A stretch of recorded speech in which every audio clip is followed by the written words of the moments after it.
Hi, this is Greg the Hammer Valentine, WWE Hall of Famer.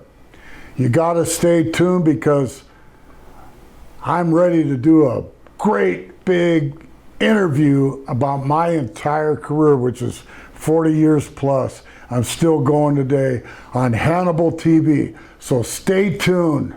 No holds barred interview with Greg the Hammer Valentine.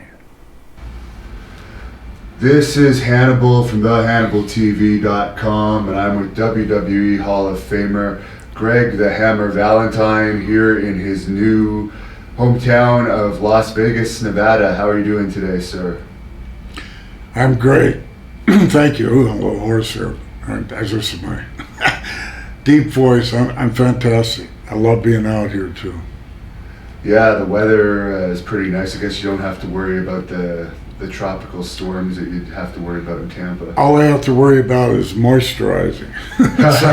It dries you up, dries your skin up out here. But you know, it was a real good choice for me. I've been here a year and a half, and after 33 years in Florida, it was time for a change. So to start this off, what was it like growing up in a wrestling family with Johnny Valentine as your father? It was like, actually it was a pretty normal life, but he was gone all the time, so. And Knobs was telling us that he was quite a ribber. Did he ever play any ribs on you as a kid? Matter of fact, he did, you know. He didn't do it till I flew down in the summer of '69. That sounds like a song. Yeah, or maybe it was the summer of '70. You know, I think it was '69 though. And I went on the road with him for 3 months. He was a Texas heavyweight champion.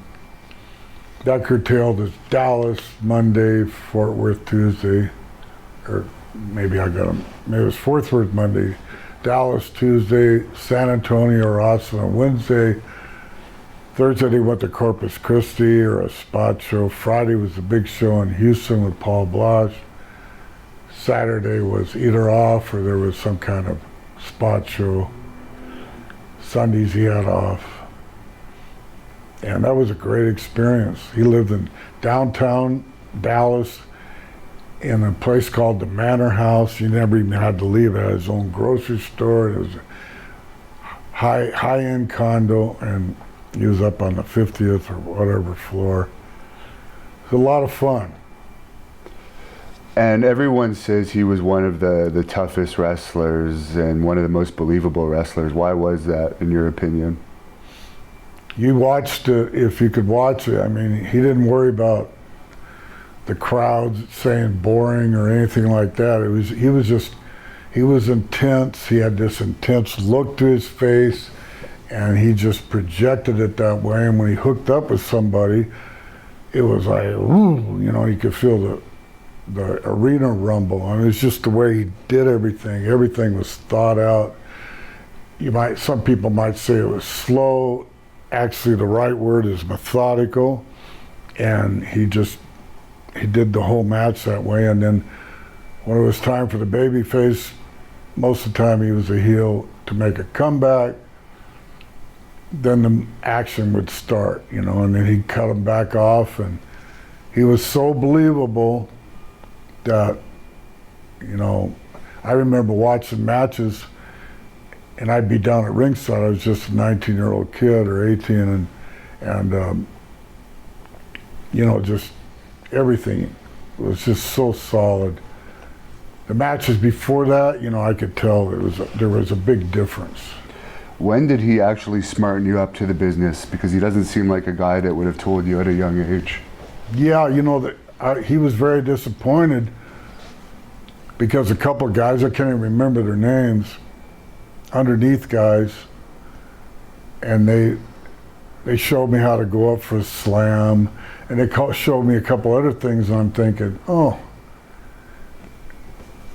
these guys, and explained to me why their matches look so set up or like they had a routine, and so it kind of gave me when I told my dad, someone showed me how to go up for a slam. He goes, "What?"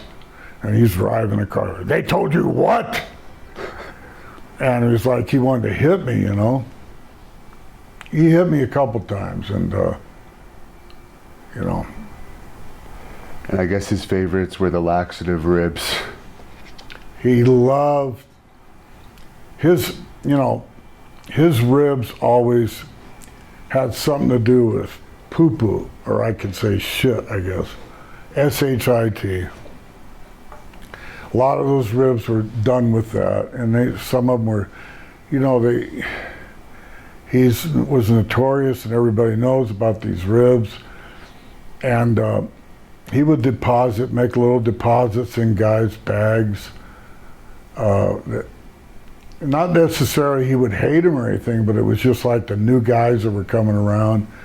He would literally shit in their bag, or he would have a styrofoam cup like this, and he would somehow curl it like a Dairy Queen and set it behind him in their little locker space. He was, it's like, what? You know, you never heard of this kind of stuff, you know, and he very good sense of humor. I remember, you know, back in the old days that Dad would carry honey around with him. A lot of the other wrestlers did too, for energy. Yeah. You know, other than they'd take a little swig of whiskey too. No pills or anything back then, you know, and one time he had this referee, it was in San Antonio. He had this referee, and he had a bunch of honey in his hand, and he hit him in the ass when the guy went out to wrestle, or referee a match between a bear and somebody else.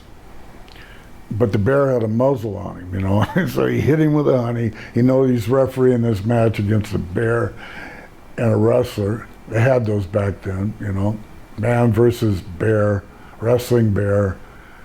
So as soon as he got in the ring, the bear smelled the honey, and he took him down, and he was licking his ass. And the referee finally got away from him, you know. That was a kind, but you know, he had the muzzle on, but he still got him down. Yeah. And the fans were going nuts. It probably helped the match. Yeah. So when you were initially trained for pro wrestling, who was it that actually trained you? Stu Hart. Stu Hart was the first one that really smartened me up. In the dungeons, the famous dungeon, all it was really is a basement in his big house. He had a big 3-bedroom house, and it was in the basement. What were your initial impressions of Stu? Because we've all heard the story that he was impressed with your arms when he met you for the first time. Yeah, he picked me up at the airport, and he didn't have a driver, but he had a big, long Fleetwood, like a limo, Fleetwood. And I was getting my bag, and he goes, "You have big arms," and he was feeling my arms, and he talked like this. Stu's a great guy. Yeah. What happened with his cats every time the phone rang? Somebody told me to ask you that. Actually, I'm going to use this on my comedy routine, but it'll be funny to hear me do it live, I'm sure. But Stu had a way of talking. You know, you'd call him, you know, and a promoter would call him, or a wrestler to get booked, and he would be on the phone for an hour. He loved to talk. And it took a while for him to between the to get the words out. You want to come September, or you know, it was always like that. So it took forever. But he had a pencil, and he'd always had that pencil there, and he'd use that like a magic wand or something. You know, how just something to diddle with him on the phone all the time. The cat would come up there and circle around him, and he would play with the cat's ass or his balls with the eraser part of the pencil. So this went on forever. So finally, he get out the phone, He'd throw the pencil down. The cat would leave. He would leave. As soon as the phone rang again, the cat would be there. Take off. Zoom. He'd be right there by the telephone, waiting for Stu and the pencil thing. Wow. So the cat was queer for having the eraser on his balls and his. He beat Stu to this went on forever, you know. And you teamed with Flair a lot earlier in your career. What are some of your memories of him? Crazy, great guy, great talent, just crazy. It was perfect, you know, because I was laid back. It was perfect. It was a perfect combination, and it was good for me to be around someone like that. And I actually, I idolized Rick on his interviews, you know, and so I tried to keep my timing with his, you know, and he was great performer. He doesn't wrestle anymore, but he probably still could, you know. Rick was a great partner. What was it like going out with him? Because he was quite the party animal, I understand. Yeah, he was nuts, you know. We'd share a room sometime, and he'd most of the time we didn't, though, because he was too wild for me. He would get there, we'd be on the 7th floor in the Hilton, he'd throw a mattress out the window or something, and just crazy stuff like that. Do you think the 10,000 women is accurate, or because I'm sure he's been with a lot of women, but that's the number he's thrown out there? Wow, you know, yeah, it could be accurate. He's been married, I don't know how many times.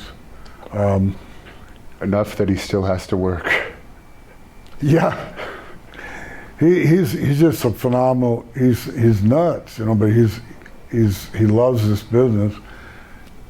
Probably the greatest worker of all time, except for my dad. But I mean, Rick is different. But you know, I wouldn't be surprised 10,000 women visited him. And speaking of that, I know you've been married 22 years, but you were single a lot of your career. I understand back when you were breaking in, there was a lot more groupies than there are overall today in the wrestling industry. Yeah, there was and they were good looking, you know, they were good looking girls. And women are attracted to you if you're an athlete, plus they're attracted to, you know, if you're on a stage of any kind, like a rock and roll, just stage or movies, or they're pro wrestling, they're attracted to that, and they should be, you know, because we're real men, and but it seems like so one-sided that the men are the ones that are supposed to be all the horny ones and want to be, you know, with some girl, and it's really not that way. It's especially if you're a celebrity, you know. I used to think all these women wanted to be with me because I'm so handsome, debonair, but I sure, you know, it's just that they like the celebrity part of it. I'd see ugly wrestlers with beautiful women, so there you go. And I understand you were quite a ladies' man, because I was shocked to hear that even in the later years, Medusa went out with you for a period of time. Yeah, I try to stay away from talking about that, you know. My wife, Julie, we've been together since 1995. We have a great relationship, great. That's when all the parties stopped, when I settled down. And everyone... Definitely those kind of parties, yeah. Yeah. Well, I'm sure you got more partying in your younger years than most people do in a lifetime. So. I still like to get together with the guys and have a few drinks, smoke the weed. You know, that's about all I do anymore, and try to stay out of bars. You know, it's definitely. Well, speaking of weed, it's legal in Canada now, and it's also legal in Vegas. Do you think it's going to become more accepted overall in the U.S. pretty soon, or is this going to be a long battle? I doubt if they ever legalize it in Florida. and New York, but maybe New York more. I can't believe Massachusetts it's legal. You know, it's just like, and all of Canada, that's great, and Nevada, California, Oregon, Washington out here, Colorado, of course, Alaska. Vermont. Vermont just went that way, yeah. I know a lot of guys. Back in the days, I used to buy my weed from Vermont. A guy happened to be a lawyer turned me on to the guy, and he sent us great stuff. Vermont's got that good soil. Speaking of which, I do have some mango weed candies I bought last night if you want one. Just remind me at the end. And back to wrestling, of course, your famous dog collar match with Roddy Piper. What are your memories of that and the build up to that feud and one of the matches that people still talk about today? Yeah, actually I battled Roddy. I was the U.S. champ, and I battled Roddy for a long time up to that. And, you know, Roddy was a great babyface, but in my opinion, better heel. But he was really good at both. But we wrestled each other a long, long time, and he told me about this thing he wanted to do with this dog collar, and he presented it to Jimmy Crockett and George Scott, I believe, or Ole, whoever was the booker back then, but mainly Jimmy Crockett. They went for it, and it started out. It was on my birthday, and I was doing a TV tape, and I had this big cake, and I went to cut it, and pulled out this dog collar on television and built it up for the dog collar match. And we did that. We talked about the dog collar match about 10 minutes before we went out to do it. And that's why it looks so real. Because we didn't sit there and talk about what we were going to do. We just ad-libbed it. And that's, you know, we had an ending, but the ending was kind of, but at the end, Roddy was going to get his Duke raised. It was a U.S. title match, but it was non-title. And we just made it a real gruesome match. And Piper had some little tricks that he told me that we could do with it by stretching the thing out, and, you know, on the chain, and because he brought that dog collar from Oregon. And so we said, let's go do it. Let's steal the show.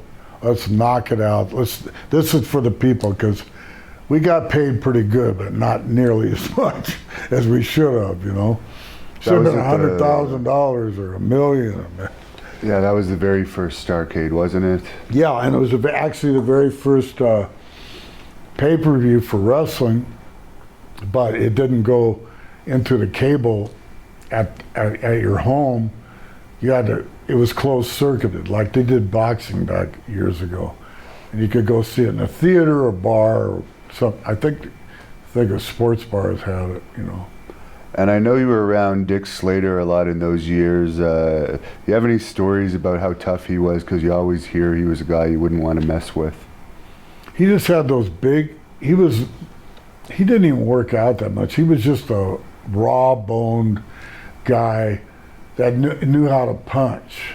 He could punch your lights out, you know, and yeah, Dick was another real good friend of mine. He passed away, and they actually did something where they operated on his back. They did the same thing to Hogan too. They operated on the wrong side of his back. They screwed him up even worse. This is in Florida, so you want to get operated on, go somewhere else, like Rochester, Minnesota or something, or Cleveland. They have great hospitals there. But yeah, they messed him up, and he was like on a walker or a thing that you drive around for a long, long time after that. And then you take all these Oxycontins and stuff, and that messes you all up. So he really had a rough life after the wrestling part, but he was a great wrestler, tough guy. And speaking of wrestlers that have had a rough life after the wrestling part, Billy Graham's not doing too well these days. His mobility's bad, and he has a heart condition. Do you have any memories of working with Billy Graham or being around him? I guess you were probably both heels. in Calgary, he was breaking in when I was breaking in. Oh, so you were there from the start. Yeah, Wayne Coleman. And big arms, and he was really, he impressed me. He learned, same time I learned, you know, and Billy turned out to be a good worker, but he was more the razzmatazz, interviews. I mean, he didn't go out there and go an hour broadly like I would or Ric Flair, but you know, he did what he had to do, and he really got over it, and especially in New York. And somebody told me to ask you about getting in a fight during the 79 strap match with Chief Jay Strongbow. Yeah. And this guy sued me, by the way, and it was on video, and the WWE's lawyer was taking care of it for me. He calls me up, he goes, you know, he says, this is bad, it's on video, Coliseum video, out on VHS. And you could see the guy, he reaches over to grab this. I was grabbing a chair, and he's fighting with me, the chair, and I pulled the chair away from me and popped him, and he wobbled, so I hit him again and tried to knock him down. And it was all on video, so he's suing me, and then I guess he didn't have, you know, he was a loner or something. He ended up dying, and I remember the lawyer called me, he goes, well, the case is off, he died anyway. And then a woman in Norfolk Scope or Hampton Roads Coliseum, I was wrestling Wahoo, and we were chopping the shit out of each other, going back and forth. And once again, I went to grab a chair, and apparently I tore this woman's arm when I grabbed the chair. And she sued me too, but she died too. So that's a warning. You try to sue me, you're gonna die. Everybody died. And of course, you had a lot of championship matches against Bob Backlund that were pretty good back when he was world champion. Any memories of those, and what kind of a personality he is? He's a great guy, another good friend. And I remember when I first went to New York, and they built me up about 4 months on the TV before I ever went to the Garden, and I did figure fours on everybody, and they would carry them out, everyone, on a stretcher. So it's very believable back those days, and so I'm thinking it's going to be everybody's got short matches in New York. I watched them, and they pulled hair, and they did everything. It wasn't believable. I said, this is going to be a cakewalk for me. I was just going to grab a hold, because I'd never seen anybody wrestle before, and you know, it'd be something new. I used to talk to my dad after he had the plane crash, and he'd always be saying, yeah, you grab a hold and wrestle. They'd never seen that before. You know, you'll be able to do a lot. So I'm thinking short matches, and they come up to me and they go, it's the first night I've ever was in the Garden, and they go, we want you to do a straight through 60-minute match with Bob Backlund. And I heard Bob Backlund was really hard to work with. But you know what, after 10 minutes, he got winded a little bit, and so did I. And then I'm used to doing the long matches, and Bob was beautiful, and we had a lot of great matches after that. You just had to tire him out a little bit, you know, because he used to flop, but he was in tremendous shape. In a shoot match, I wouldn't have had a chance, you know.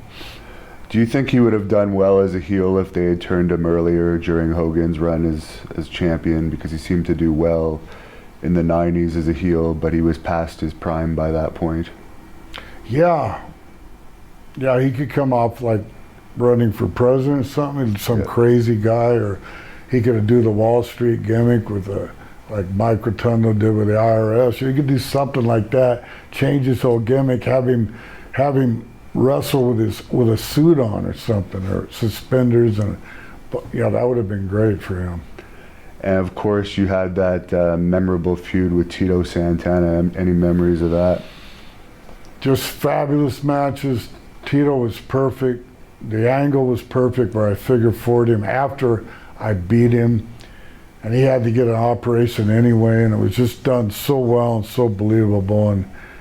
And you know, every match that I had with Tito was a classic, and we actually went out back in those days. The WWE, WWF, whatever, ran 2 to 3 shows a night. So Hogan would be on one, and Tito and myself would be on another one. So we didn't need Hogan to sell out; we'd sell out anyway. Right. Yeah, because they had the A, B, and C shows in those Right. days. And you were on main events all the time, not only with Tito, but often on those B shows you would be against Randy Savage and others Yeah. in the main event. Yeah. What was it like in Ricky those, Steamboat would be another one. what was it like when wrestling hit hugely popular in those days? And I guess you would probably were recognized everywhere you went. You had an action figure. Oh, it was great. You know, you felt like a movie star. It was great to be recognized. It was a great time. Everything was brand new. We're being broadcast all over the world, in Europe and every place, and it was a great time. Everything was innovative. Everything was brand new. Saturday night's main event was, you know, it pulled like 20 million people rating on NBC, and I was on that a bunch. It was great. It was a great time to finally being recognized like a real celebrity or a real sports figure, you know. And I've heard some horror stories about wrestling the Junkyard Dog during the time he was in WWE in the 80s. Did you have good experiences in your matches with him, or did you have difficulty? What takes a good worker is being able to work with a broomstick. That's what my dad, that's how he explained it. He says, you should be able, you're the heel, you're the guy, you're the champ, you should be able to have a match, literally, with a broomstick. So some of these guys could not work that well. So you just had to work around them. JYD would hear the crowd. He had 4 or 5 things he did, and I just made sure. He liked to do that dog thing where he'd run and give you a headbutt. I'm thinking that's so silly, but I'd have him knock me down, and I'd, just come up and he'd do it, and the people would pop. So you just have to work around everything and adapt yourself to every style. I can't go in there and work with Junkyard Dog like I would Ric Flair or Tito and chop him, and I'd still get a few chops in there, but he wouldn't like that, and I don't want him to beat me up because he really was a good, I don't know, wrestling, no, just big tough guy. Did you have any say in being tag team partners with Brutus when they put you guys together as the Dream Team? Well, George Scott was a booker then, and they wanted to do that, and I said, that's fantastic. And what makes a tag team work is to have a captain, which was me. Brutus was green, but he was still good, so it worked out perfect. And if we had a problem, the Bulldogs would pick on him sometime and stuff, but I'd tell the guys to knock it off. It ended up being a perfect combination. There's no other. The Dream Team, I actually, I thought of the Dream Team. I thought of that name. There might have been a NBA basketball or people that used the Dream Team, or O.J. Simpson Dream Team, but we were the first. And they actually went with that name, Dream Team. We actually had more fans a lot of places than the other good guys, so-called good guy tag teams. Except for the British Bulldogs, it was a perfect match. God, we sold out Toronto and Montreal back to back. And we were the top. We weren't like semifinal. Once again, we were the main event tag team, British Bulldogs against the Dream Team, all over the country. We even wrestled Sheik and Volkov, and so it's like a heel match, but we were baby faces. Like in Anaheim and Seattle, a lot of the out here, a lot of the West Coast towns, they threw that in there, and it did great. Your most famous match as the Dream Team was WrestleMania 2 against the Bulldogs with Ozzy Osbourne in their corner. What was that like, and did you get to meet Ozzy at all? Yeah, And you know, I had met Ozzy before in Japan, and actually the two drummers that they ended up forming some group. Gee, I wish I could think of that. Night Ranger, I think so. They formed Night Ranger later on, but they invited me and Adrian Adonis. Speaking of Adrian, God bless him. We were down in the bar at the Keel Plaza high-end hotel where we were staying. They invited us. We had a day off, and they invited us to come to the show. We sat on the stage with them, and it was fabulous, you know. And then I don't think he remembered. I said, "Remember Tokyo?" I don't think he remembered that, but Ozzy's, you know, he's a trip, man. I love that TV show he has with his kid. I'm really impressed that he's still alive with all the drugs he's done over the years, but I'm happy he's alive. I'm a big fan. Me too. And you mentioned the Bulldogs messing with Beefcake a little bit. Did you notice the ribs that they were playing in the dressing room? Obviously, the most famous was the stuff that led to the Rougeau incident, but I heard they mess with Outback Jack a lot too. Yeah, they. We could talk about this because both of these guys have passed away. So, and Outback Jack, I don't know where he is, but they halcyoned him, and that was a sleeping pill that you would put in someone's drink, and so he was knocked out. And he always wore that hat, so they took the hat off, tore it all off. Then they shaved his head, and this is all on an airplane, and people are looking at that. They put big, they didn't shave it all the way, just a big tract, you know, and he was like, and then they put super glue on the hat and put it back on his head. So he couldn't get it off. When he did, he tore his hair off. And I wasn't around, I just got away from that, and I got away from when he was getting his bags and stuff, but I heard he ripped the hat off, and it was a horrible scene. And Outback Jack, so ended up, Outback Jack shows up, and Jay Strongbow sitting back to the hotel. You can't wrestle like that. And you know who got fired? Outback Jack. Well, I guess he was a dispensable one. I heard he was pretty hated overall, though, backstage by everybody. He thought he was a big star. Yeah, he just didn't have the personality to fit in. Here you come in, all these WWF stars. There was about 15 of us, maybe more, but around that number that were being used real good, and we were like a family, and it was hard to break into it. And you could tell this guy was an ass jerk. He just couldn't acclimate himself to be one of the boys. You gotta be able to take a rib, but stick up for yourself. And it was hard. It was hard, you know. And after you split up with Beefcake, you teamed with Dino Bravo for a while as the new Dream Team. Any thoughts on that and the terrible death that happened to him with his murder? Yeah, I wish I would have given Dino more of a chance. We wrestled together, and he just didn't have the timing that I was used to, and I couldn't control him. But you know, I didn't know it was all politics back then, and they wanted to put the belts back on the new Dream. I didn't even know this, you know, and they had this stupid angle where we were going to steal the Bulldog, and we were going to come out with a collar with no dog on it and walk it around, you know. And I guess that would have been good, but back then I'm serious, Greg Valentine. I didn't want to go for it, and we actually put over the Killer Bees one time in Madison Square Garden, and I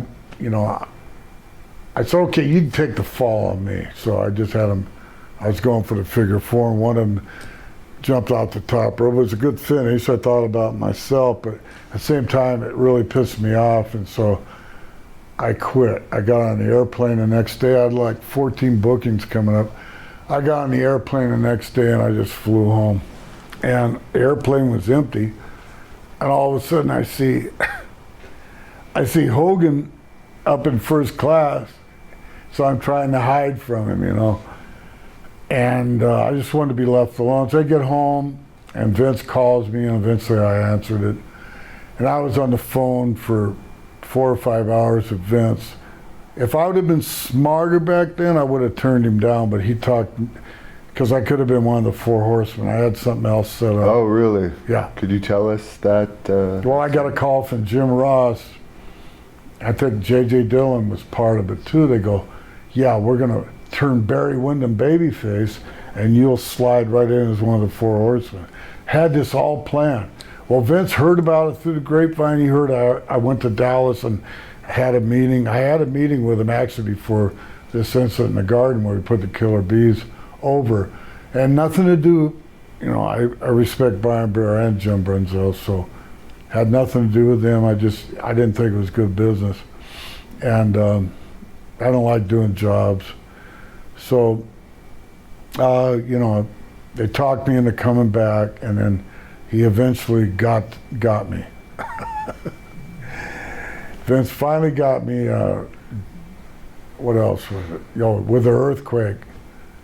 The earthquake thing, I went around and beat Dino Bravo, but they were setting me up to do the big job for Earthquake at WrestleMania 7.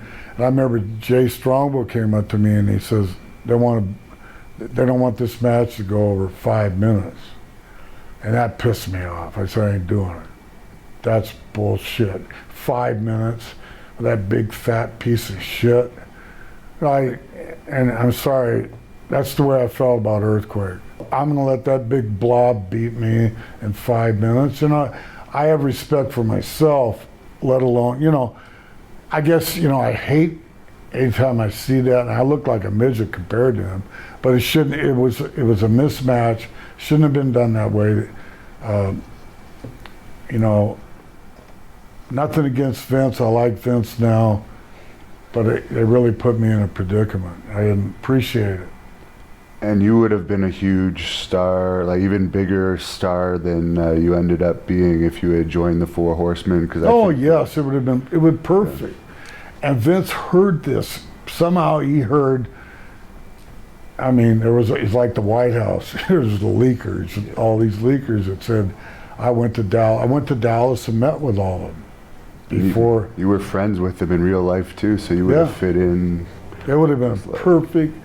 And Vince messed that up. Thank you very much, but you know, he's looking out for his company. At that time, my name was big, and I could have went and used it. Instead, I go back and got abused. But you know, I went to WCW. They didn't even use me that well. But I found, and because the wrestlers and Bill Watts and all these guys were running it, and running the bookings, and they tried to take advantage of me, and they wanted me to do a job for Sting on television, and I just packed my bags and left. You know, that's not the way I do business. I don't do jobs on television unless they were going to let me come back next week and do something big that would shoot me back up. So, but you know what I found? I found out about the independent market, and I was big on the independent market, and I went to Europe with the Ultimate Warrior. I mean, there was all kinds of independent stuff that was out there, and my star was big, and I kept it. And you know what, I think I overcame that Earthquake job. And Vince, kudos to Vince, he finally calls me and says, I want to put you in the Hall of Fame. So that was a thank you, Vince, and that shot me back up, shot Greg Valentine's star back up, and a lot of other guys. It was 10 of us that just really started the Hall of Fame again. It was WrestleMania 20. Jesse Ventura, Sergeant Slaughter, Bobby Heenan, Don Morocco, Tito Santana, Junkyard Dog, John Studd, and the ones that weren't alive and present at the time.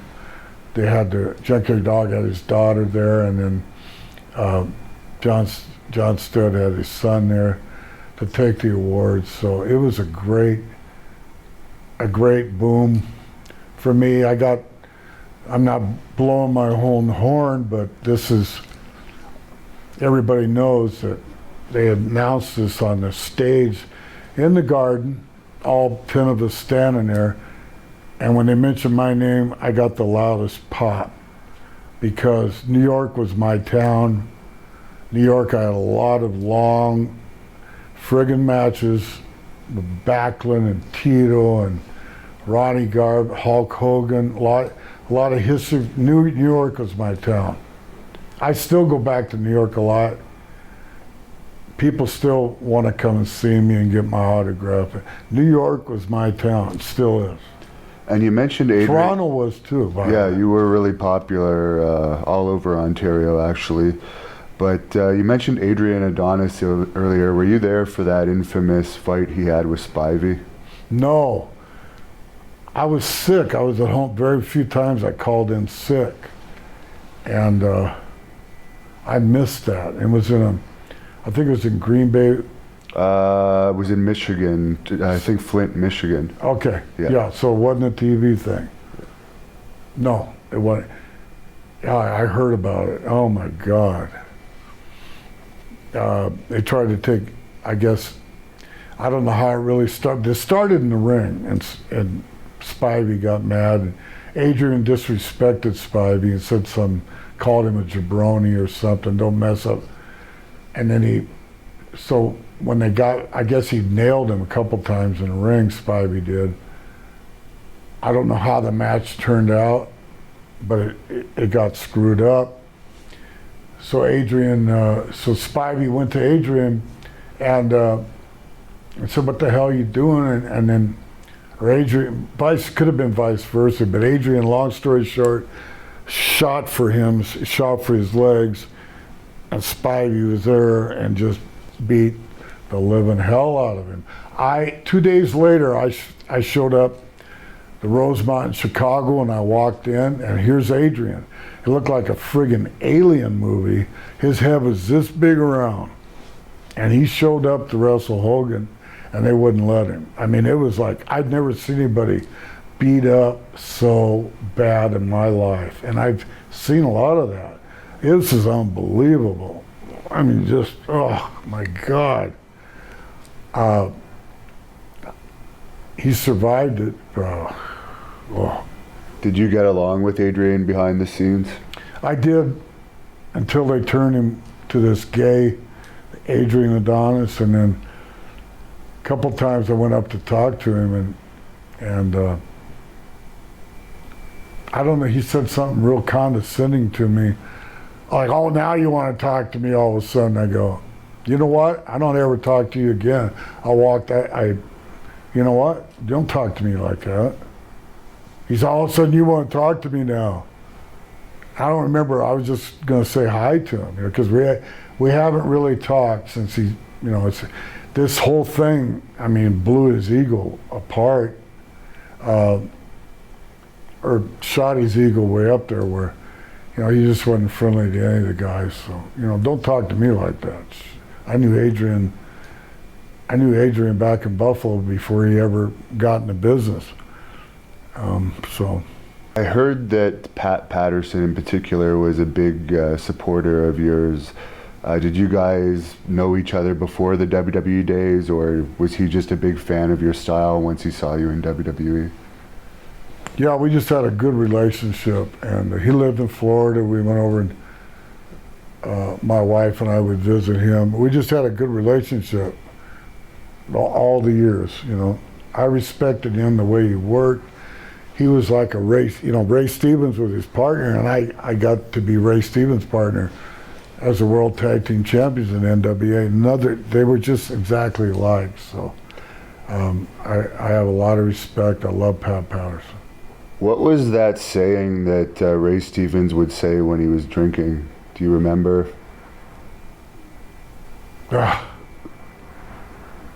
Help me out. I don't know it, but I've just heard several people tell me that. I wish I could remember, because we did a lot of trips together. Something like, "I'm a fucker and a fighter and a wild bull rider." That could be it, right?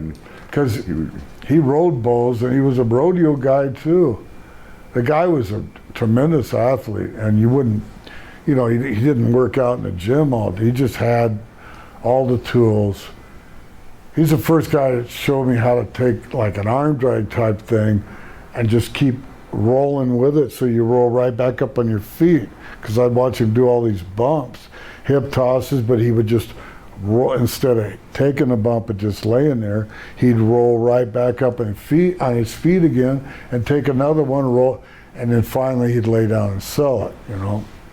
Where my dad would not take a lot of bumps, I eventually started doing my dad's thing because I didn't have the back that Ray Stevens did. I would throw my sacroiliac out and I couldn't move. So if I sold a bump, I'd do it like my dad, a big slam, and he'd go, you know, you sold it. Maybe only one or two slams, a guy pick you up, give you another slam, and you, Ray was a nice flow. It was good for tag team, but single matches I went to the slower style, selling. And what was it like wrestling Hogan when he was at its peak and main events all over the place? Oh, it was great. He didn't have to do nothing. You know, I put him over on everything, you know, and he'd let me chop him and everything.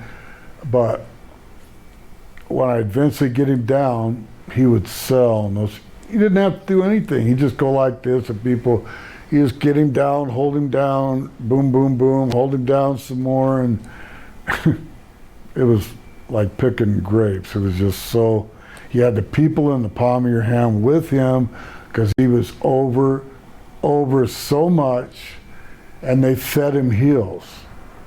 Good thing about me was they would feed me to him, but I had the IC belt too. So I had something to fall back. But I could work, you know, I could take care of myself. Even if I did a job in the middle of the ring, for Hogan, I'd do something where I'd beat myself too and come off the top rope and run into his leg or something, and boom.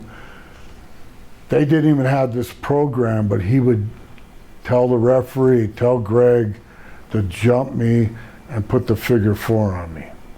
So I get my heat back. That didn't come from Vince or the office, that came from him. That's being a friend, you know, so. So when did your friendship start with Hulk? Oh, wow. Well, I guess when I first went to WWF, 84 or something, when they put the belt on him, and I had Bruce with me later on, and I think, you know, being he married Linda and moved not far from me, so he was a great host. He'd had a lot of guys just migrated to Florida. You know, I'm still consider him one of my best friends in the business. No ego, no nothing. The guy knew what he was. He's the biggest ever. How is he doing these days? I'm sure you still keep in contact with him. Yeah, he's doing great. And they're getting ready to do a movie about him. And I hear Bradley Cooper's going to be Vince McMahon. That's what I heard. They have called me. I'm going to do some meetings with the directors, producers, whatever, of this movie. They want to talk to me. So I think they're going to do a roundtable type thing. Because I was from that era that they're going to film about.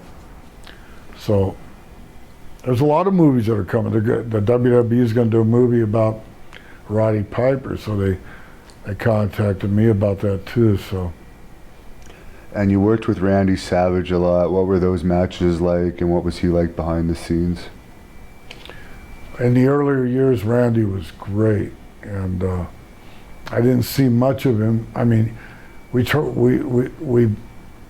starting the XWF, and we wanted him to be part of it, but that didn't work out, so I brought Piper in instead. But in the early years, Randy was great. He'd come over to my house all the time. We'd smoke some weed together, and Elizabeth was good friends with Julie, and you know, he was great. But he got you know, when him and Elizabeth split, it was a whole different thing with him, and he kind of became, you know, a recluse. He'd pop out every once in a while, but It was hard to get to him. I'm guessing you probably didn't see the Vice documentary that was recently done on Savage and Elizabeth. No, I haven't seen that.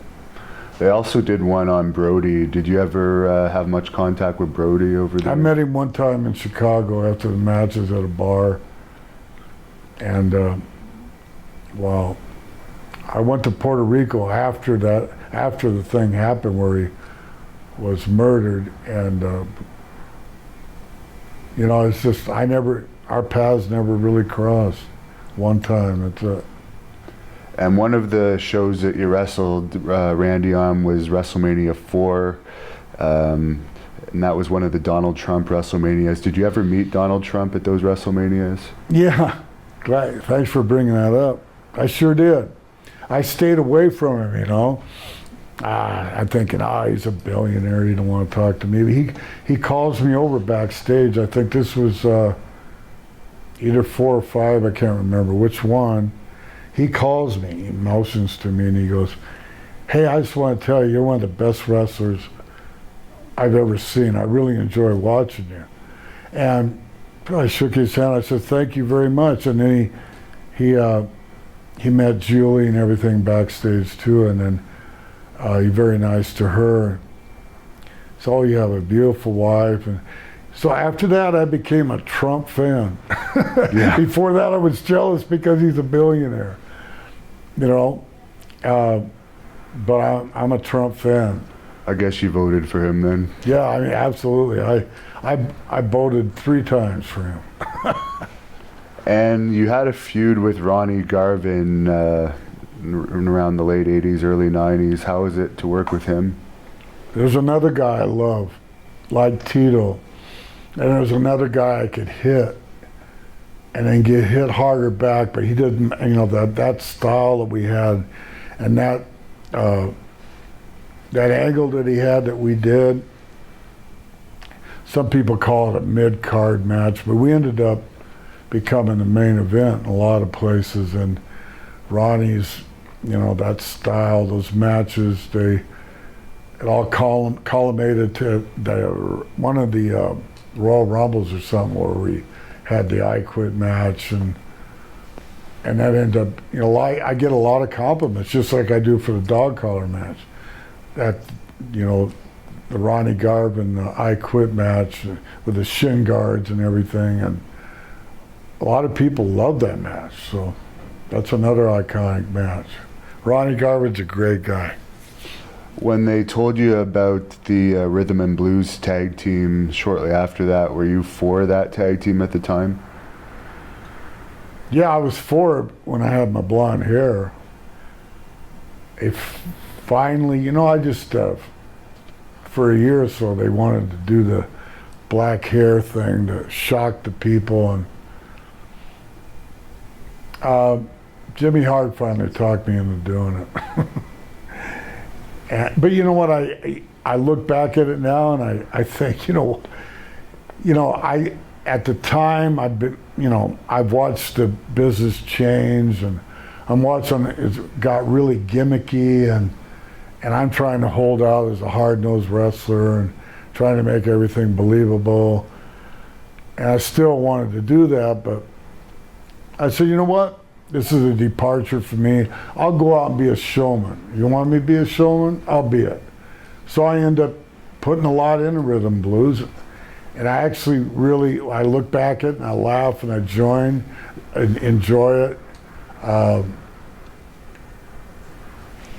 But they cut it off. And sorry they did, because I think we could have did very, very well as World Tag Team Champions, but they cut it off because of the signing with the Road Warriors, I believe. So. And you were main eventing some shows. I remember at the Ottawa Civic Center, for instance, it was the Rhythm and Blues against the Hart Foundation main event. So I guess the paydays were pretty good in those days. Yeah, and we were actually going to take the belts off the Harts. That was, you know, but Vince went another way when he signed the Road Warriors. He always wanted the Road Warriors.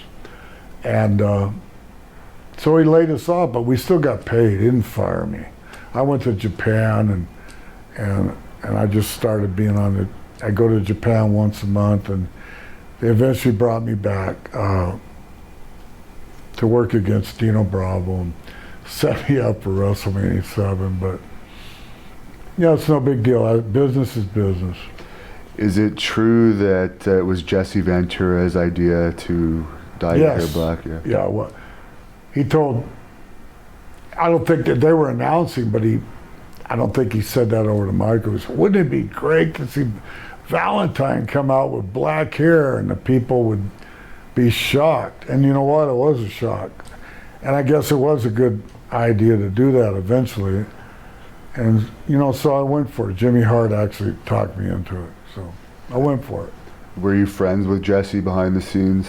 Yes. I liked the way he always talked about me. He always talked about my style. And so he always stuck up for the heels, but he really stuck up for me. So, you know, I'd listen to commentating back in the day. Gorilla Monsoon always talked good about me. He said it took 10 minutes to warm me up, which was true. And I listened to that stuff. Me and Gene Oakland, oh my God. What an announcer and what a good friend he was too. What did you think about them putting the Honky Tonk Man in the Hall of Fame finally this year? I think it's great.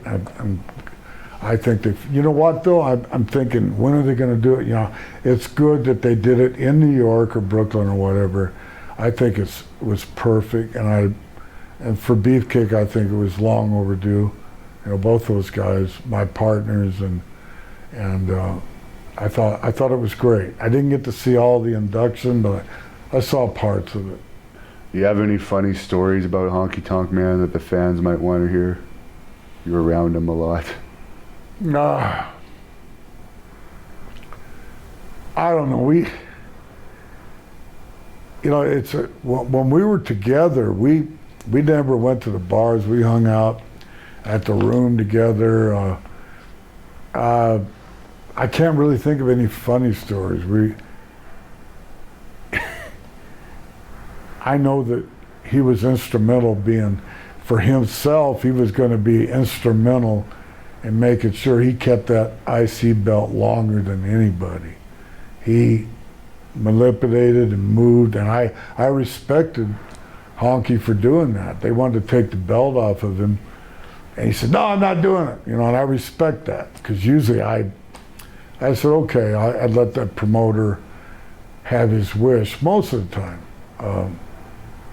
And they released him before you left, is that correct? Shortly after that Rhythm and Blues run?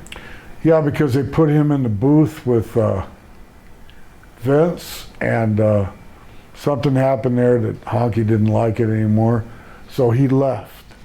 So I'm back with the blonde hair working against Dino, and yeah, but then we got together afterwards. I told him about the independent stuff and how much money he could make, and he jumped right on that bandwagon. So yeah, I think you two are two of the guys that have made the most money on the indies. Yeah. Wrestling the most since the 90s up until today. So you were saying that after the Rhythm and Blues situation, Honky Tonk Man left and you went on to become a babyface. Was there ever any explanation why you became a babyface?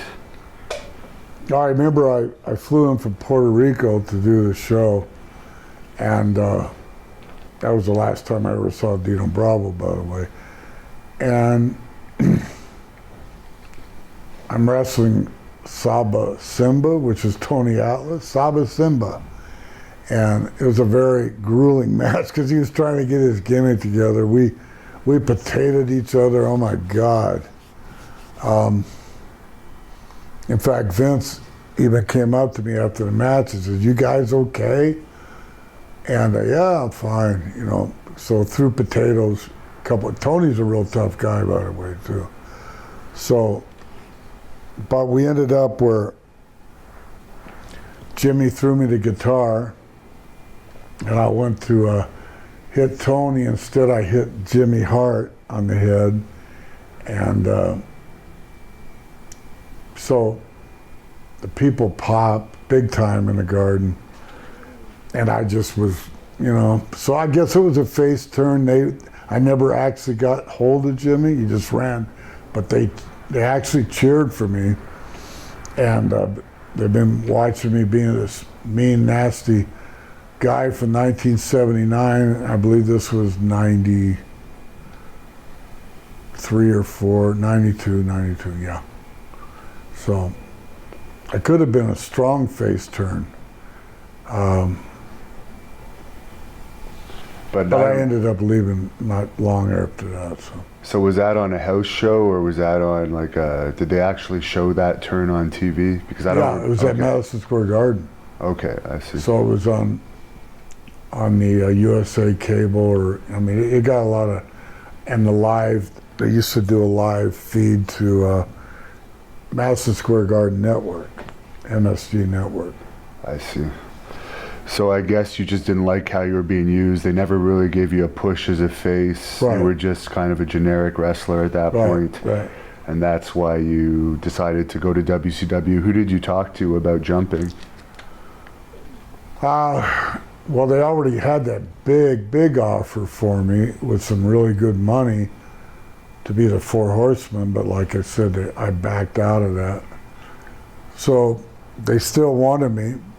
The deal wasn't quite as sweet, but I did get a pretty good guarantee.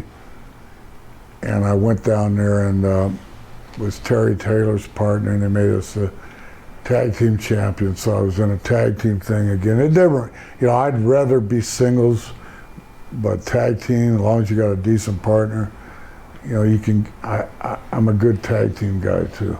How did you get along with Terry Taylor? Because I don't know if it was just because he was an agent. A lot of people hold animosity towards him, I find. You know why? Because he's always getting a job. I guess he's got a job at WWE. I mean, yeah, why should he have a job? And I don't care. But I guess he's better. I don't know, better whatever. I don't know what he's better at than I am, but he's definitely not a better worker. But there's certain guys that they think would be good in the office. Apparently they don't think I'm good in the office, and I don't give a damn, So who was it from the office that contacted you when you joined WCW? Was it Bill Watts at that time? No. I can't remember. I think it was Dusty Rhodes. Oh, Dusty Rhodes. Yeah. He was a booker then. You knew him from Florida, I guess? Pardon me? You knew him from Florida and WWE? Oh, yeah. We always had a good relationship. I was kind of a baby face in Florida before I left to go to Carolinas the first time, and I was Dusty's partner. Yeah, I have a lot of good friendship, a lot of good memories about Dusty Rhodes. Any stories about him that people might want to hear? Everyone loves Dusty Rhodes stories. Oh, God. I know he stuck up for me a couple times because Dick Murdoch wanted to beat me up when they were the Outlaws, and maybe he could have beat me up, I don't know, but I was in an argument with him in the car. Can't remember but I was riding around with the Outlaws, which was Dick Murdoch and Dusty Rhodes, and Dusty stuck up for me. He said, "Leave the kid alone," so we've always been good friends, and he helped me set me up with the elbow thing.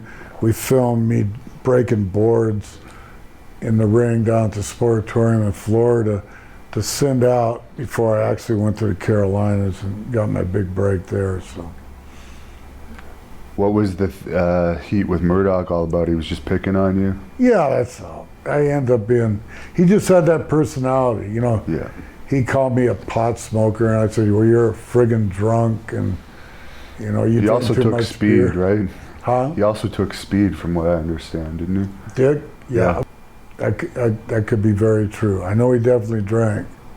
Yeah. Jim Ross said that the speed was his key to drinking and driving all those years without being in a major accident. That could be it, yeah. You know what? Yeah. And Andrew Anderson told me to ask you about how the Ultimate Warrior helped you overseas. Oh.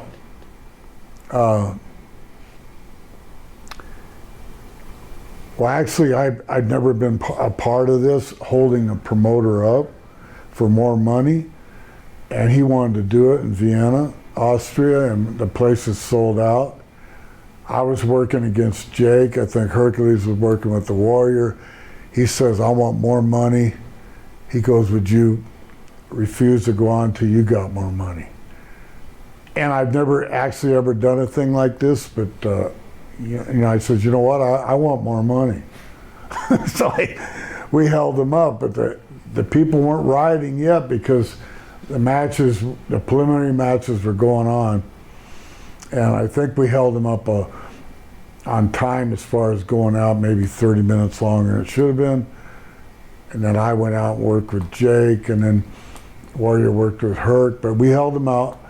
I remember I don't remember who the promoter was, but he was like, huh, this is silly, this is ridiculous, I can't get you American money, this is Austria. Austria. And I can't get American. Pretty soon, like 15 minutes later, they came in with a bunch of Halliburton suitcases full of money. And I got my good share of money. And after that, me and Warrior were best friends. And that was on an independent show? Yeah. Yeah. Yeah. So you guys didn't talk much prior to that when you were in WWE together, I guess? My wife was good friends with his wife. Yeah, we did talk. But we never made trips together or anything like that. But we were friendly. I didn't have to work with him that much, and thank God, because my style was, but the matches that I did have with him, like I said, the key was to work around. The match, we had a Saturday night's main event match. It turned out real good. Have you heard that his wife is now on the WWE creative team? Yeah, I just heard that. I had no idea. What do you think about that? You're not on the creative team yet. The Ultimate Warrior's wife is. Not that you would want to be, but it's strange. You know what? I think, I think I should have a job for doing something, but, I don't, you don't want to give me, I could definitely help them out, at least making things more realistic, I think it's good to have, I'm a wrestling mind, it's, I'm in my late 60s now, so do the math, that's 40 years of wrestling knowledge here. You could definitely, if I'm at a meeting, you could definitely jerk something out of my head, or I could jerk something out of my head to help them out, and so I wouldn't beg them for a job, but I would love to do the creative thing, I would love to do that. I guess you would probably consider doing that for AEW too if they offered you Cody Rhodes' company there that he's involved with. Kudos to that. They're out here in Vegas for 3 or 4 days, and I'm doing autographs for them, and WWE doesn't bother me. They let me do what I want to do, and I appreciate that. And so they, I'm open for almost anything, because right now I'm freelance and I stay busy. I'm busy every other couple of weeks. I'm out on the road and I enjoy it. I still enjoy working. I enjoy meeting all my fans. I didn't realize I had so many fans, to be honest with you, till I moved out here to Las Vegas. Because in Florida, they're used to seeing wrestlers. They're not used to seeing wrestlers out here. I go anywhere and I'm attacked, but I go to Caesar's Palace a lot and gamble the sports book, sports gambling. And I take the wife there a lot, and there's a transition of different people coming in every week. And so every week they're seeing me, and it's good that I never turned down a selfie, and I enjoy it. And all my fans are very friendly to me, and they really enjoyed my style, and they enjoyed the 80s, And you mentioned you left WCW the first time because you didn't want a job to Sting. Did that have anything to do with him personally? Because we've heard from a couple of people that in those younger days he had a bit of an attitude? Or was it just that you didn't think it was right? I didn't think it was right. I have nothing personally against. I don't know the guy, but he got a super push in WCW. And did he ever come to WWF? Did he? I think he did a few matches just to be brought in to do jobs on WrestleManias, I think, but he got huge payoffs for that. Yeah, they put him on a certain level that I don't quite understand, but I guess it's timing for everything. I'm definitely not going to do no job for Sting unless I get big money or something where I get to attack him later on. I'm old school. That's where I made myself, so I'm not going to disgrace myself for a few extra dollars. I'm not going to do that. And they brought you back to WWE in the Survivor Series '93 under a mask. Was that just a one-off, or was that a new contract? No, I did the Royal Rumble later on. No, they were just bringing me on for a good payday, so I did it. And I didn't like the mask thing, but who cares? It's about this a lot of times. And they didn't embarrass me any, so. Did Terry Funk tell you why he no-showed that, even though he was supposed to be one of the nights? I guess he came and then maybe he didn't want to do the job or something, and he left shortly before the show. Yeah, I wasn't even aware that he was one of the nights. I guess, who were the other ones? I can't remember. The only reason I remember this name was it was an unusual name, a guy named Jeff Gaylord. I don't know who he is. Yeah, he's a big, tall kid, yeah. But he was basically a jobber, but a good guy, big guy. Yeah, and I think the third one was supposed to be Terry. I don't remember who they replaced him with. I can't even remember this thing. I tried. That wasn't the high spot of my career. The main thing is they sent me a nice check, and then they brought me back in the Royal Rumble, and that felt good too. As Greg Valentine, not with a mask or anything. And I guess you had a contract in WCW in later years too, didn't you? Yeah, I had one. Actually, Hogan approached me and asked me. This was in '97, I believe. And he talked to Eric, and they brought me in for a while. Yeah, according to the internet, they said you were off and on there from '96 to '98. I don't know if you were under a contract that whole time. I was a contract, yeah. They just rarely used you, I guess. Yeah, actually, it was a blessing in disguise. I mean, they never hurt me. If I did a job, it was for a main guy, or I could set the job up the way I wanted to. Yeah. And Lex Luger and Randy and stuff like that, Savage. And then they brought me in and put me over on a bunch of matches too. So it was a good situation. I got a paycheck every 2 weeks. Plus, being they didn't use me that much, I started booking independents. So I was working independents, plus I was on the big satellite TV, and so it worked out good for me. But they eventually let me go, But I had about a year and a half, I think, on it. How was the atmosphere in the dressing room in those days?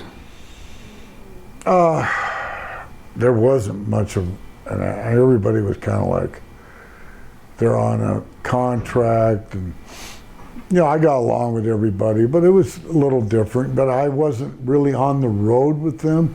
I would show up and do a big show at Arena for them where they were televising it, and then did a couple pay-per-views.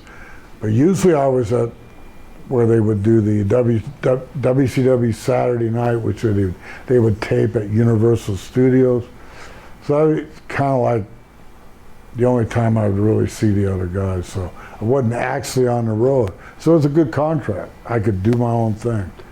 And they used you, unlike Lanny, who I think just sat out his whole WCW contract. Yeah, that's good though. If you can get money pay you for sitting home, you know. I enjoyed it because I only had to go to Orlando once in a while and wrestle, and they kept me beating guys, and then I'd tip my hat and let Randy Savage go over. Lex Luger. The Lex Luger thing was good, where I pinned him and he snuck up behind me and put the backbreaker. I mean, it's stuff that when I know I have to do a job, I like to look like it could have went either way, and they let me do that. So, How did you like wrestling in Japan over the years? enjoyed it. I love Japan, and I love it because I could work my stiff style, and believe me, they would attack you, and if you didn't hit them back hard, they would eat you up. So it was perfect style for me. And you wrestled for Antonio Inoki mostly, I guess? Yeah. How did you find working for him? He was great.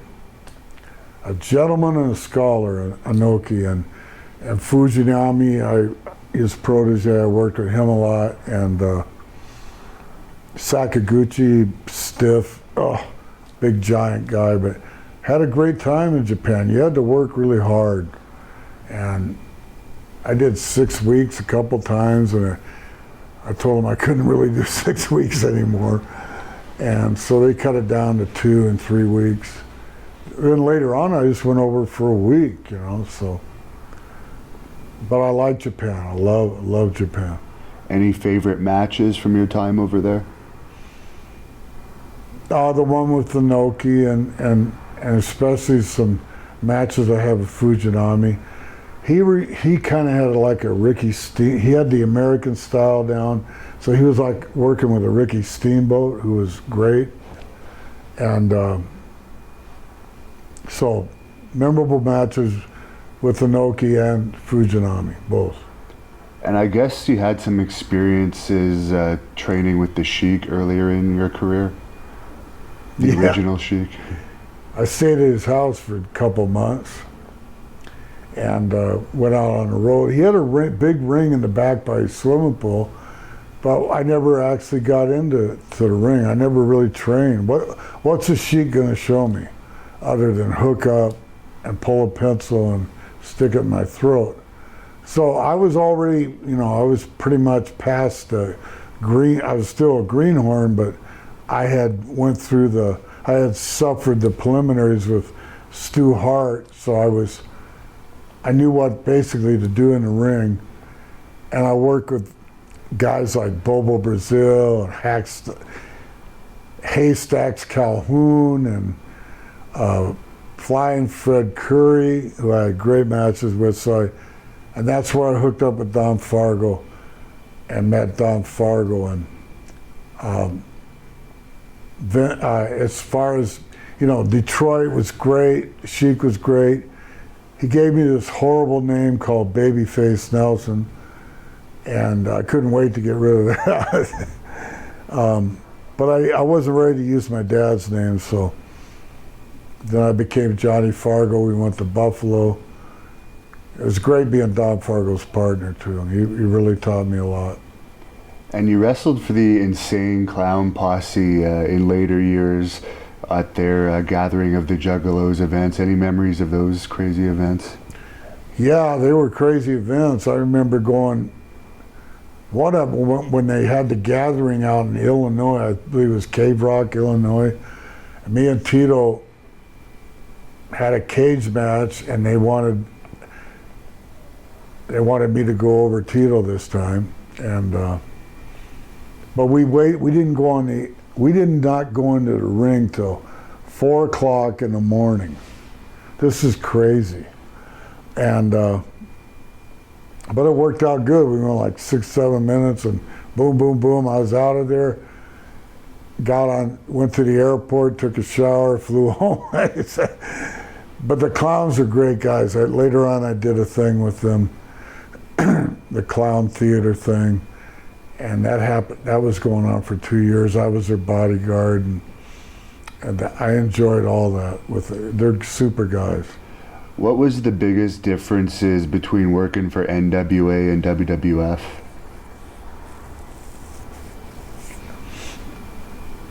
Well, I enjoyed my years of NWA. You said NWA, right? Yeah. You know, they were both great territories, but WWF was on a higher scale because you had all those big cities and stuff. And then when we popped and started, from 79 to 84, I went back and forth all the time. You could do that back then, you know. Vince he said, I'm gonna use you for about a year and you could go back to Charlotte. Then I'd call him up, I'd go back to New York, I'd go back to Charlotte, then I'd go back to New York, then finally end up staying in New York.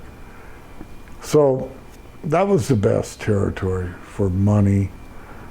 Money was good in Mid-Atlantic too, but you didn't have to work as hard in New York. What was your favorite moment from your time in New York? Favorite moment was, I guess WrestleMania 1, because I was the first one. A lot of great memories. I guess Hall of Fame, 2004. That's a great memory. What was your favorite WrestleMania match that you had? Well, I enjoyed the Bulldogs match, WrestleMania 2. But I think when we had the tournament, I believe that was WrestleMania 4. Yeah. Was that right? And I got to work with Steamboat and Savage. I think that was my favorite one. Do you have any stories about Andre the Giant? Fabulous stories. I first met Andre, this is 1975, I'm in the back of this big 747 and a woman comes up and says, there's a couple of guys that want you to come up front. This 747 was empty.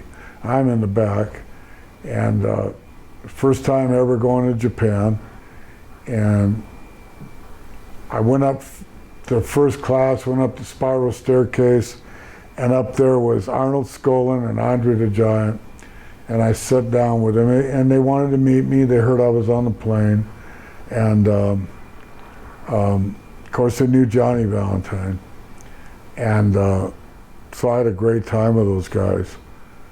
They got me all, they were playing cribbage and drinking cognac, and I got all messed up and went through customs. But the main funny story I want to tell you was Andre and me, we used to go out late at night a lot and get food after it was over.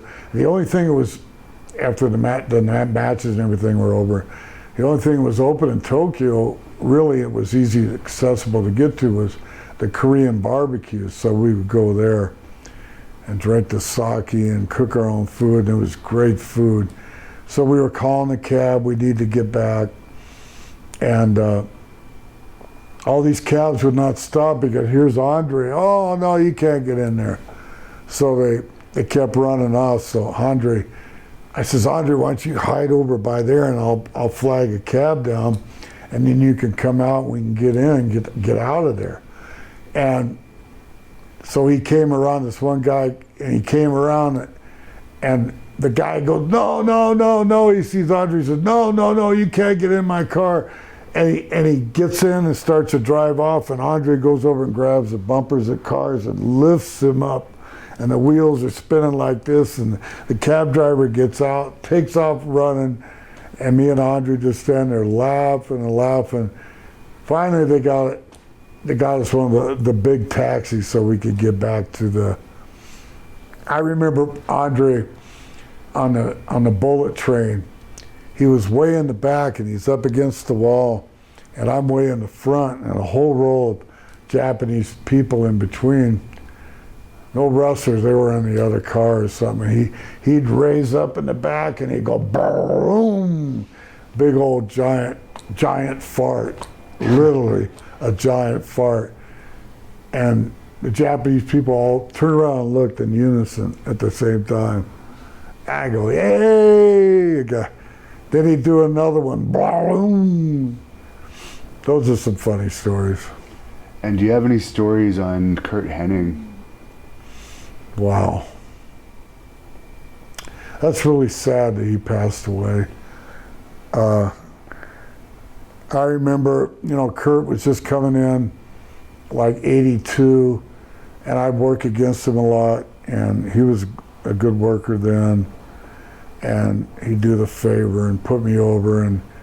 But I remember sharing a room with a guy, with Kurt, and he had one of the Japanese wrestlers there. What the heck was his name?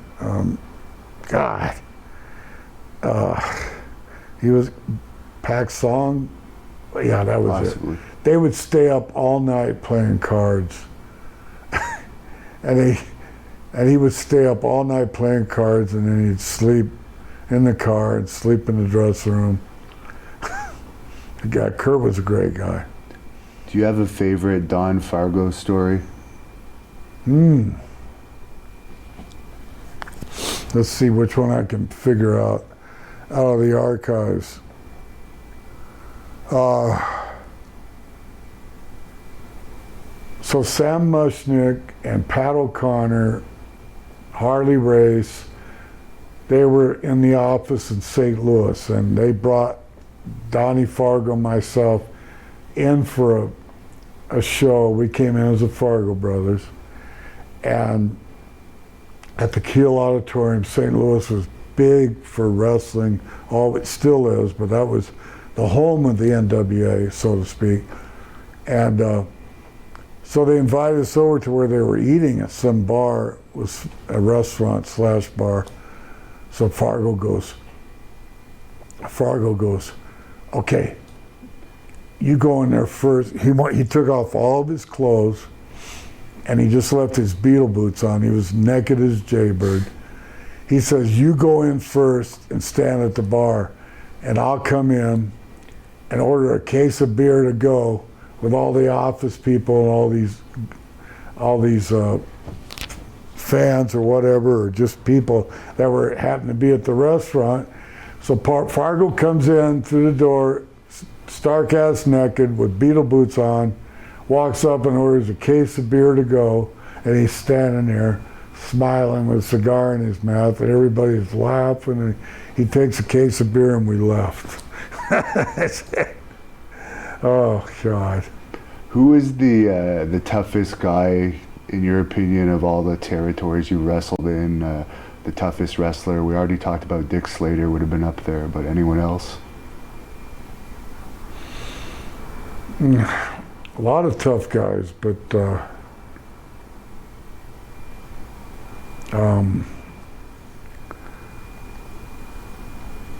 I guess Orndorff was a tough guy, literally.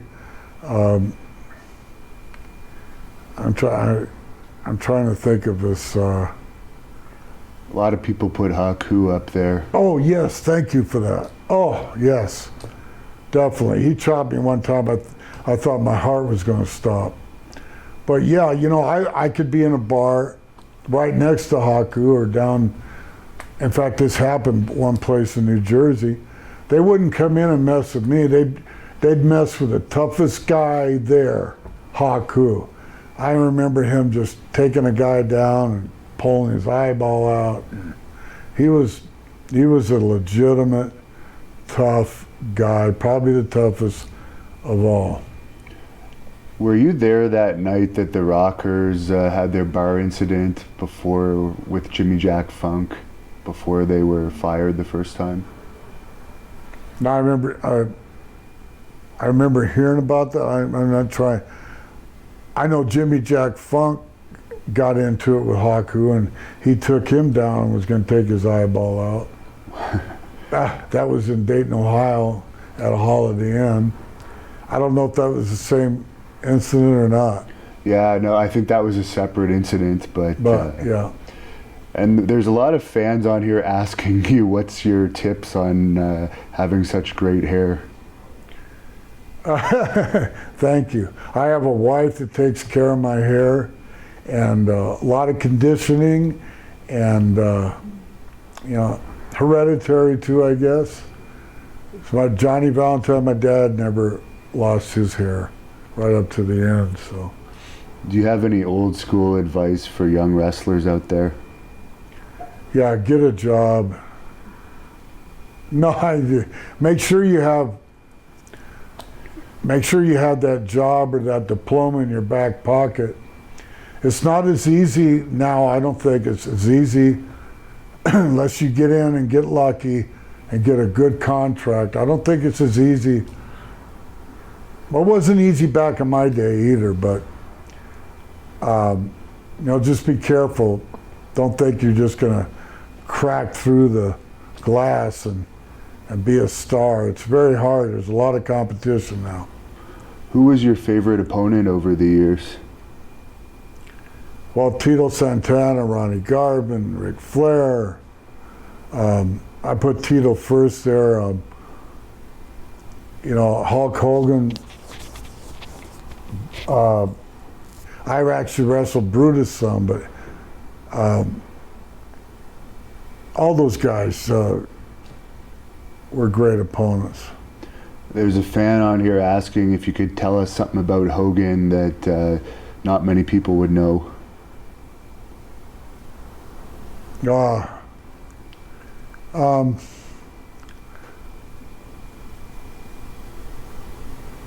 he's just, I think he's an open book pretty much. He's a genuine person. I can't really think, like I said, I can't see that he had anything that he'd want to hide or anything that you wouldn't know about him. It is what it is with him, I think. What do you think about today's wrestling? I try to watch it, and sometimes I see good matches. I don't like all the interviews in the ring. If I was, say, they gave me a chance to give my opinion on the matches, I would slow everything down. I would go back to wrestling.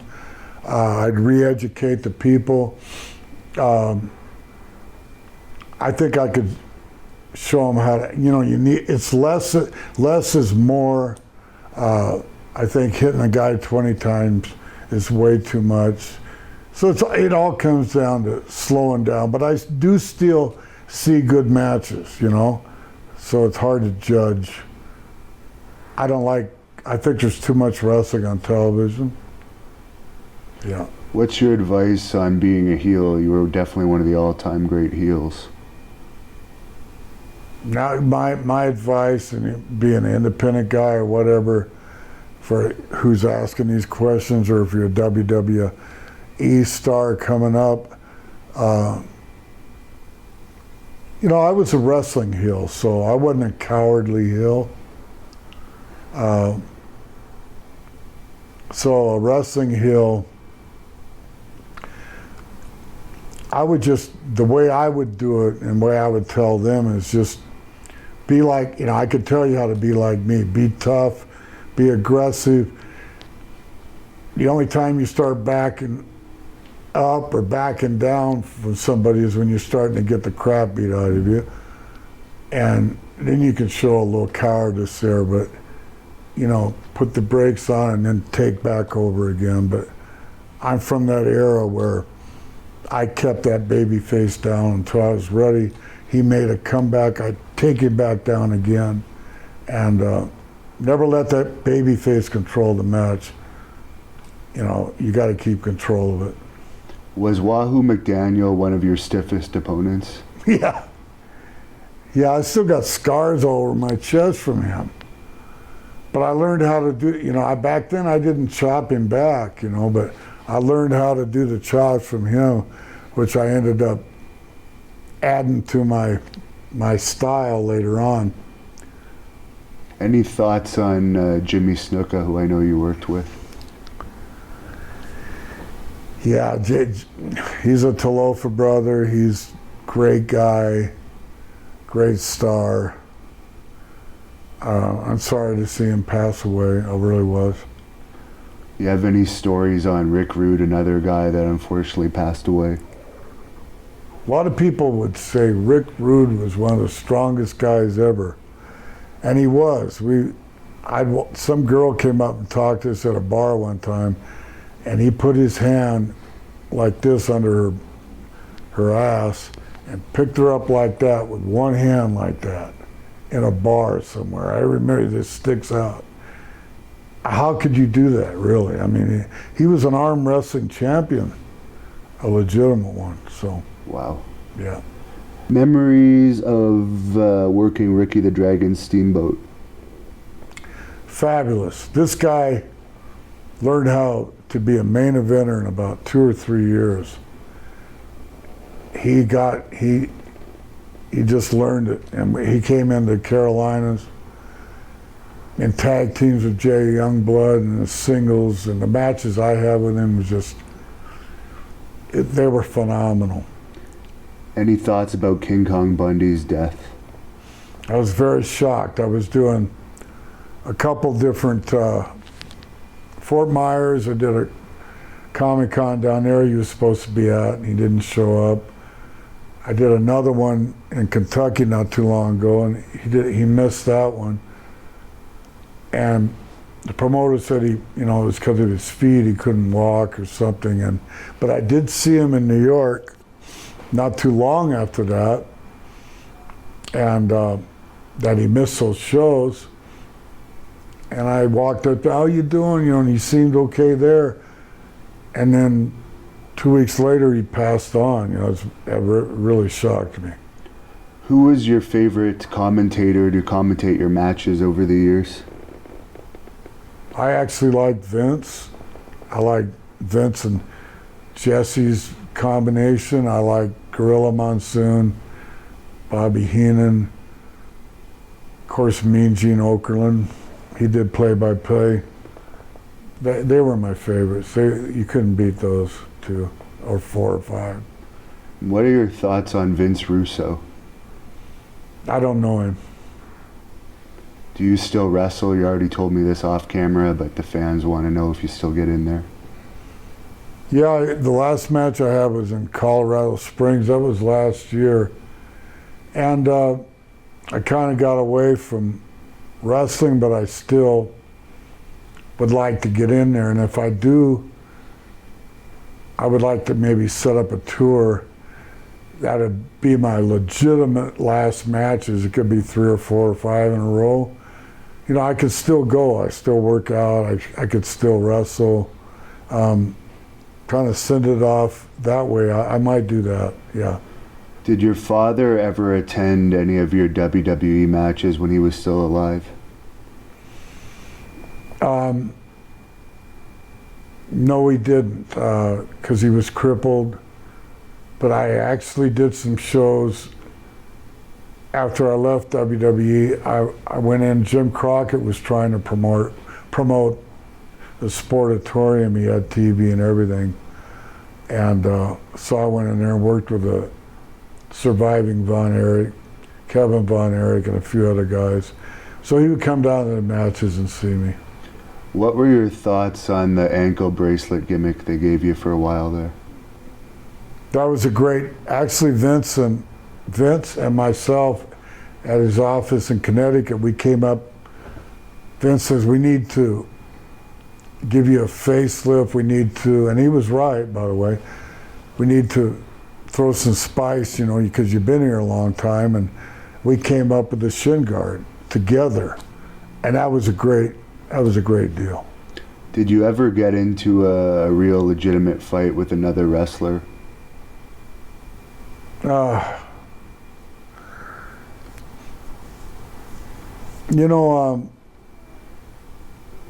There was this one guy in Mid-Atlantic, but I can't remember his name right now, but he's passed away now, but I mean,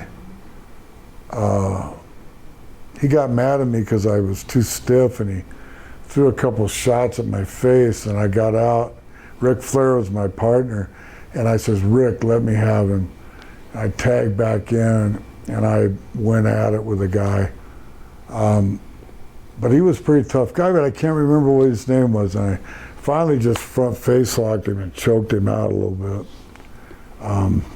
That's about it, Other guys, I would get mad in the ring sometimes, and and I'd throw a couple potatoes at him. It was no big deal. And what are your thoughts on Billy Jack Haynes, who seems to have lost it over the last few years? Well, you know, I never had any problems with him, and I saw him the other day, and I couldn't believe it. But I remember him beating up Iron Mike Sharp, but I wasn't there, but it was somewhere. And Iron Mike used to throw these stiff overarm things to the chest, and Billy Jack Haynes followed him back to the dressing room, and I wasn't there once again, but I heard he just beat him up bad. And Iron Mike Sharp is the nicest guy in the world. I heard that, and that made me hate Billy Jack Haynes. Oh, he just beat him up. I wasn't even there, I just heard about it. But right after that, Billy Jack Haynes got fired anyway, so. Any thoughts about Bruce Pritchard, who's now back working for WWE? Yeah, there goes another guy that resurfaced. I guess he's got a good mind, you know. He seems all together up there, you know. He's good with television and everything, and his dad, they did the stuff in AWA years ago, and they brought him in. And he was good at Brother Love, you know, so, you know, hey, if you can get it, that's great for him, you know. What did you think about the theme musics you were given? Did you have a particular favorite one? My music? Yes. Jimmy Hart did the one with the hammer thing, and he played it for me. I said, that's good. It had no singing to it, but that was good. And then the other thing with the Honky Tonk Man, we had his song, so. But I liked it. Boom, boom. You hear the big sledgehammer and then music coming in, and that's good to come out to. What do you think about heavyweight champion wrestlers being smaller nowadays than in the past? Like someone's asking about Kofi Kingston, I guess, is the current WWE champion. He's a smaller guy. Is that the black fella? Yes. Yeah. You know, I don't know, what would his poundage be? I believe, I don't know, but he's under 200 for sure. Wow. Nothing against him or any of the lightweights. I believe the WWE or WWF has always made money with big guys. Now, say I'm a middle-sized guy. I'm 6 foot, 250, 260, and you could be 230 and 6 foot or whatever. I think that way, you know, being my weight, I could work with the big guys or the small guys, but I like to see them at least 200 pounds plus. I think heavyweights seem to draw the most money, you know, or guys that can work both ways. In my size, 250 or better, you know. Any memories of Bobby Shane and Buddy Colt in the plane crash? And Gary Hart was in that, right? Yeah. And what was the other guy? Adrian. No, not Adrian. No, I know who you're talking about too. I'm trying to get this. He's a Billy Graham lookalike, Austin Idol. Austin Idol. Yeah. They were in it too. Yeah. And the thing crashed, and Buddy Colt was the pilot. He survived. The only one that didn't survive was Bobby Shane. Am I right, yeah. Bobby Shane? He didn't get his seatbelt off, and he drowned. And I guess he couldn't swim. All the other, they were actually only in about 6 feet of water at that Tampa Bay thing, and so they got out. Gary Hart's leg was broken. It was bad, you know, but those guys survived. Do you have any stories about Bruno Sammartino? Nothing but good stories. He was always a nice guy to me. I remember wrestling him twice just before he hung up the tights, and he'd take me down and hold me down, hold me down. I couldn't do nothing in the Garden and the Boston Garden, but then I got my licks in, and my dad didn't get along with him, you know, because he was they just gave him the belt because he was Italian, and New York was all Italian. But Bruno drew a lot of money, and he was always nice to me. So good. I have good memories. Did you spend any time working full-time in a Texas territory? Any of the Texas ones, like the Von Erichs, or? I did a little bit in the Von Erichs, about 3 or 4 months, and I went to Atlanta. Right then, I didn't use my dad's name yet, so it was hard to keep me there. And I did Amarillo, Texas, with Donnie Fargo. Good memories from there, with Dory and Terry and their father. It was a great territory. Do you have any stories on work in the Boston Garden? Yeah. Well, you know what? We had this ramp to get to the ring. The fans were very violent there, and they would try to get to you. Blackjack Mulligan, in fact, got knifed coming out of the ring. So then they built that platform. So they really couldn't get to me, but very rude. But they were just really into it. A worse place might be Worcester, Mass. Or not Worcester, excuse me, Lowell, Mass. It was terrible there. You're in fear for your life. Worcester, Mass, Kim Patera was coming out, and he had this overhang balcony where you come out to the ring and someone threw a garbage can on his head. Wow. So, wow. They were Massachusetts people. I think, I love the area and everything, but I think the fans are real rowdy there, even for other sports. I think they're all mad because the weather sucks there so bad, and the traffic is so bad. It's a hard place to stay in a good mood, A lot of elements, but great sports teams.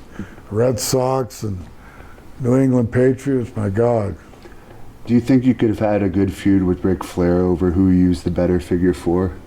That would have been great. Yeah. That would have been good. Any memories of Baltimore? I remember losing the title there to Tito.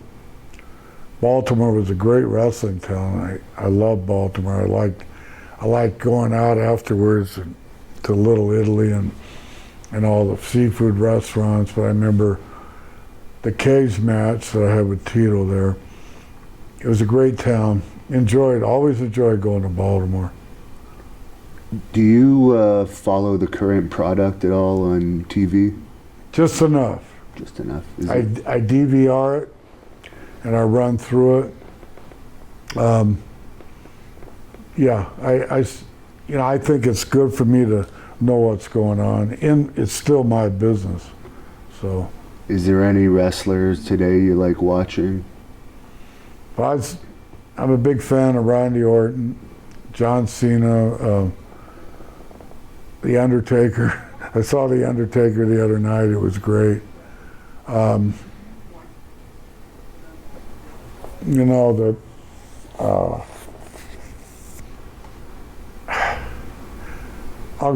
just close it there because I'm not really familiar with all the new guys they got. Where can fans follow you online if they want to look you up? Well, I just started a website. It's called gregthehammer.com.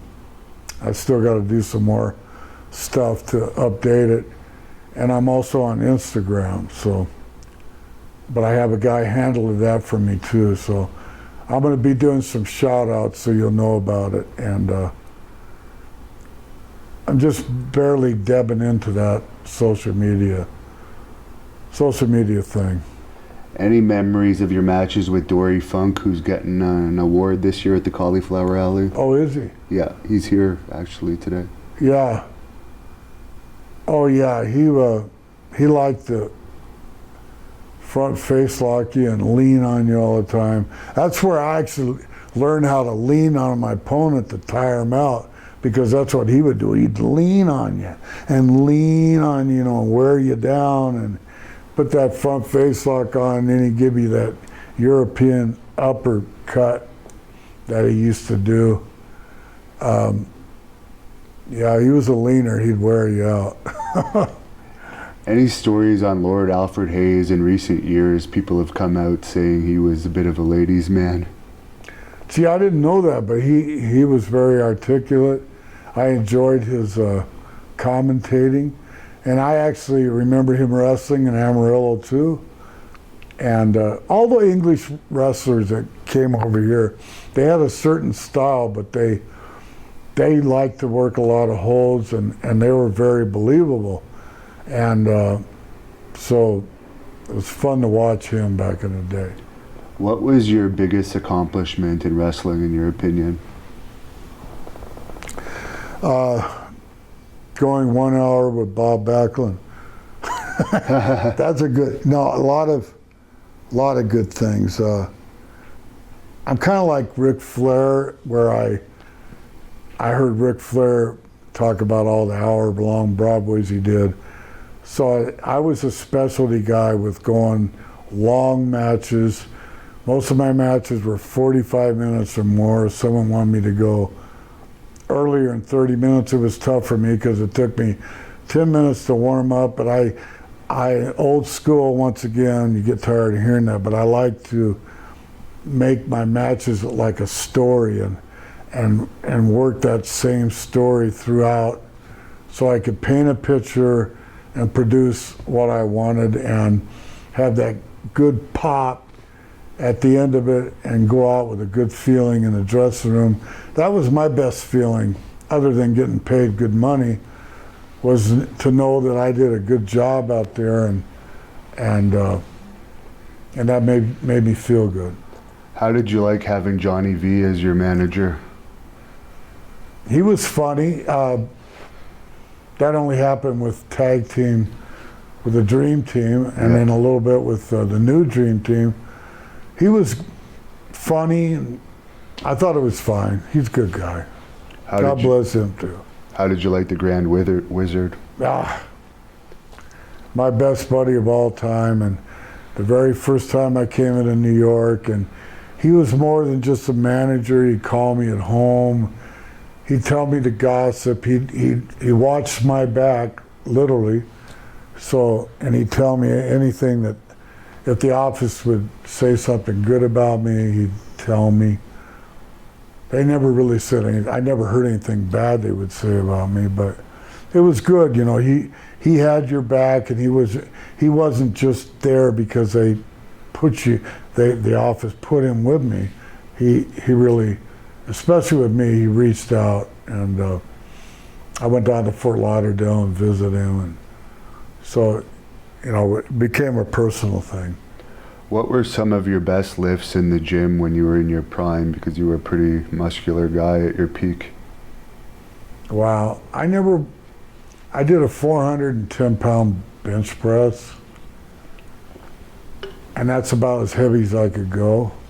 I never made 500. And then I tore my pecs a little bit too, so I quit doing heavy. But I did 410 bench press, and that was not with steroids.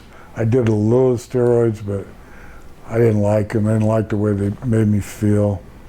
Most of my, you know, my size was inherited from the 6'3", 270-pound Johnny Valentine. So I got most of that from him. What was the best piece of advice that he gave you over the years, Johnny Valentine? Don't sell out for a high spot. Don't listen to the people. Don't run the ropes. Don't do goofy high spots. Go to the gym and work out with the gloves so you know how to punch and fight for real. Go learn some amateur stuff, because I never learned that. And you know, just try to make it look like a shoot. I said, don't sell out for the pop, you know. He says you grind them, and you know, you're going to eventually get the people. Make them think, you know. He gave me this thing inside me. He said, well, if they don't believe any other matches on this card tonight, they're going to believe my match. And so I kept that through my mind all the years. And I actually, when I would get, go through a long match, like 40 minutes, and I'm blown up and I'm thinking, what would Johnny Valentine do? And I had that inside me where it seemed like I would become my father. And I would look at some old matches and say, gee, I worked just like my father, except I speeded it up a little bit. And so that's it. Who did you like best as a tag team partner? Was it Beefcake or one of the other partners you've had over the years? I liked every one of them, from Honky and Flair and Baron Von Raschke and Ray Stevens. My favorite was Beefcake. Yeah. And having Knobs as a brother-in-law, what's that like, as crazy as he is? That's oh my God. I'm a laid-back kind of guy, and when my wife first met him before we were married, they were jumping off the roof of my house into my swimming pool, but you know what? They're both great guys, and Knobs is a great guy. They're just crazy, and for a long time I hated Knobs as being my brother-in-law. But now I like it, so. I got to look at that face. But he's been a good friend all these years. So, and so is Jerry Sags too. Is there any tag team match that stands out to you as your favorite tag team match you ever had?